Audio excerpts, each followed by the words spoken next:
Okay, I'm going to start by reading out of my most recent book, in which I take myself hostage. So this one's called Marsh Wound. Unbutton the walrusy sponginess of my skin. This sickness replicates my molar sin in the eternal sunshine of glut.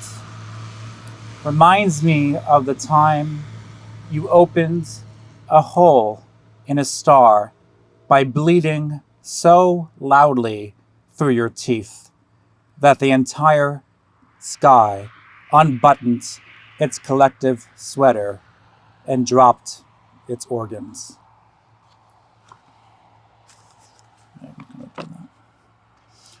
Or the time the Son of God blew open my mind with a .45 caliber meant for his father, but I got in the way. See, I was on my knees. See, I was scrubbing myself clean. Baptism by blood and teeth. Now I am a marsh wound with a feather of what I once was, shut in my willow mouth.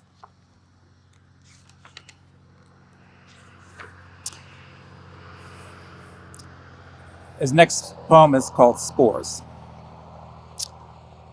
I am the mold growing in your basement after the storm that you tried to swallow whole as a magic trick, but ended up washing away in the wrath of it. Houdini died from a punch to the stomach. I died from breathing you in all these years. Now, when you return, you will have to breathe me in. I will spore you, and we will again be together. Years ago, magic almost destroyed the world. We are all destroying some worlds every day. We all practice magic in the dark, try to ingest life in ways unfit for our bodies. Sorrow is a sparrow that flits through the brush of our brains, and willow is a tree that weeps. And I am the mold that continues growing until the doctor gives you the x-rays of your lungs. Locked. This poem has locked me in a small pearl box and bestowed it on the first beautiful creature it saw, a deer with a glass eye. The deer with the glass eye knows that I am not a scientist. It smells the whiff of poetry on my skin. The deer with the glass eye holds me in its pink mouth like a second tongue and writes a sacred verse in the dirt with its hoof. To unlock myself, all I need is the password buried beneath the snow. The deer with the glass eye knows this, spits me into the hollow of a tree, and laughs. I think one more from here. In which I take myself hostage. This is the title poem of the book. I tape my mouth shut with gorilla tape, and then Tyrannosaurus tape, and then the tape you were supposed to use on rafts and convertible tops to stop them from leaking.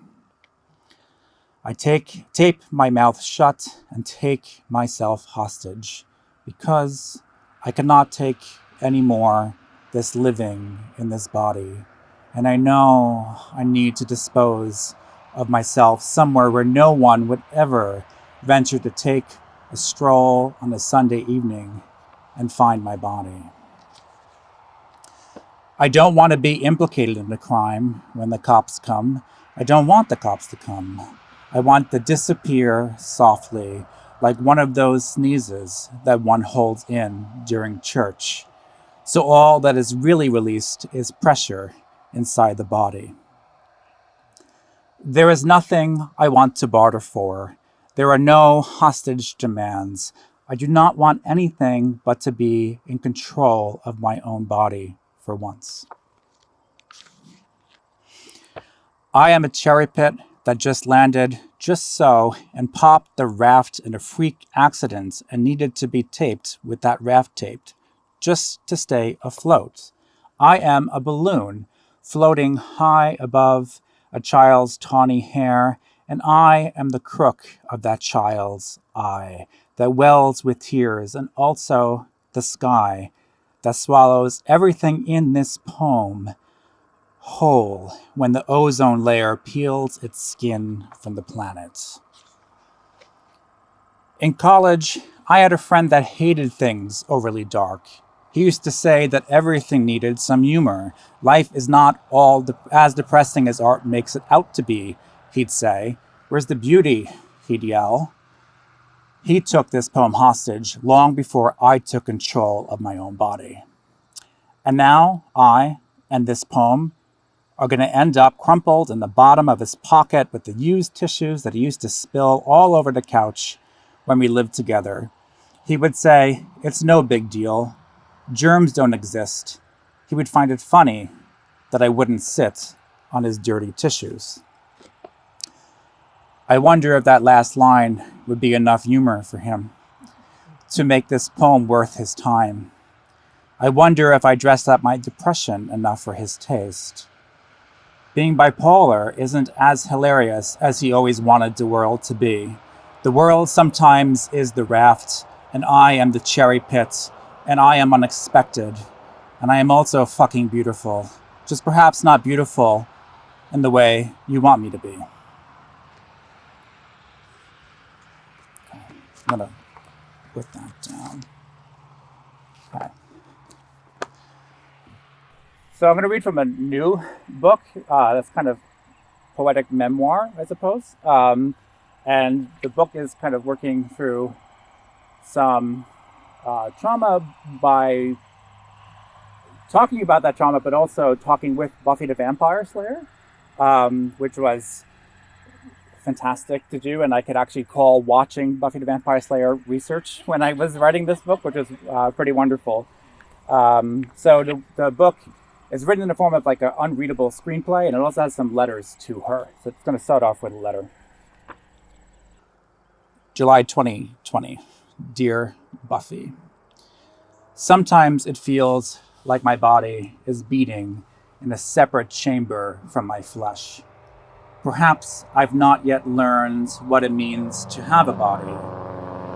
36 years of a tadpole mouth slipping into the water of whatever ocean this is that I carry with me. In the bath, equilibrium of water within and without the body.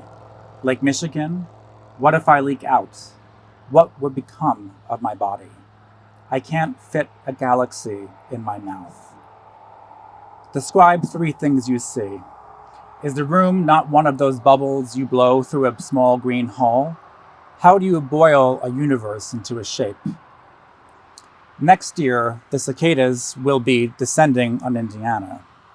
Brood X, I remember scooping 2 of them out of our pool years ago. I think they may have fallen in while mating. When I rescued them, they stopped moving, their bodies seemingly intertwined. Perhaps they wanted to drown.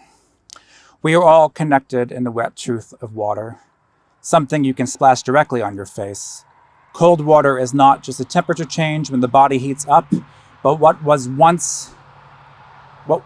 will soon be another body slipping into fingerprints, spitting slowly into shape. Some sediment of me in the stream of a whale, a pill someone swallowed swimming thinly in my own. Buffy, I stand in a puddle, waiting for the light to hit.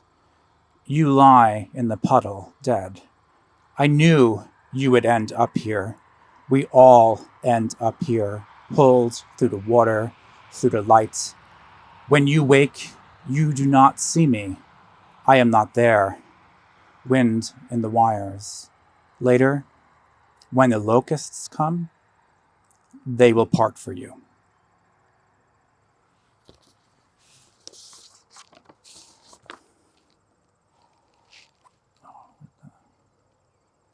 Sorry, I'm trying to get my...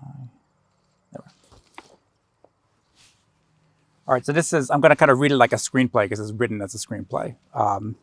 So interior, let me see if I skip this for now. Yeah. Theme song, interior, opening credits, whenever binging. Wilmore, that's my grandmother. Wilmore used to tell me my brain was music. I could melody myself through the night in any cold. I lost my bells somewhere along the way. Perhaps I dropped them like breadcrumbs. Perhaps somewhere a sea witch hatches the music in her throat and jugs the world drowned. Buffy, we are both face down in the hellmouth, and we are both wearing the same white dress. Only I haven't shaved my legs since the moon got stuck in my throat that day that I tried to climb the egg of the ozone to escape my own body. See, I heard the edge of the world was tonic for what flies. At the edges of the skull, the winged, the worn, the demon-born. Exterior, opening credits, remixed. Drowned jug, a sea witch. My bells were breadcrumbs in my brain, a melody of the night somewhere cold. Buffy, your breath stolen by the water, we both tongue touch, yet dare not, cannot drink. You still pretty, I still sloth. We shake the marks from our skin, but not our bones. Deep runs the blood tooth into the streams of our bodies, and I know you slay to forget, and I drown to remember. And we are both fireflies in the tarlight, as our humming becomes the theme song to which we jacket ourselves.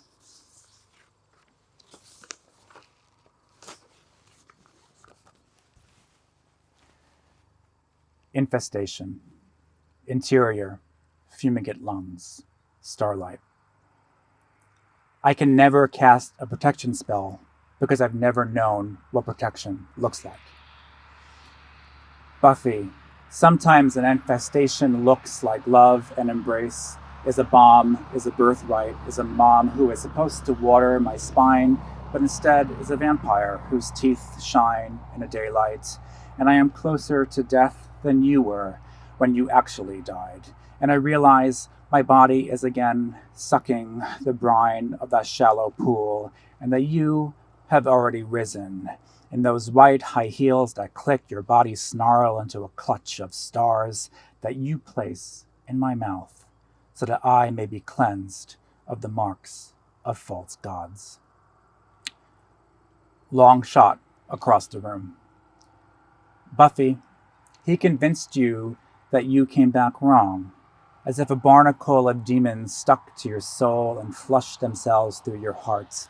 But you were no more demon than I have been, sitting in a dark room, counting the purple onions bulbing throughout my budding body. My soul a farmer's market of homegrown grief. I'll end with this one. Wolves wrestling shovels. Wolves wrestling shovels from their mouths, moths, flustering flickers of dog's tooth jammed against the transmission of a thing we call love, which you caress every yesterday with a pair of hands borrowed from the shelf of a priest who lopped off a limb every Tuesday for contrition, for ammunition, for a day when he could walk on water without any feet and multiply fishes using only his tongue, which is in a glass jar next to his teeth, next to his pianoforte, continuously playing Bach's Brandenburg Concerto No. 3. I only play on the left side of the piano because I have black lung, and I am a flitter in the ashtray, a whimper in a glass, a hollow stutter in the window pane, a gutted body of a fish, a swift swipe of light on a subfloor with its large crack in the foundation. Make sure you put on some rouge, so at least the disaster is a beautiful disaster, a volcano exploding with glistening lips. Thank you.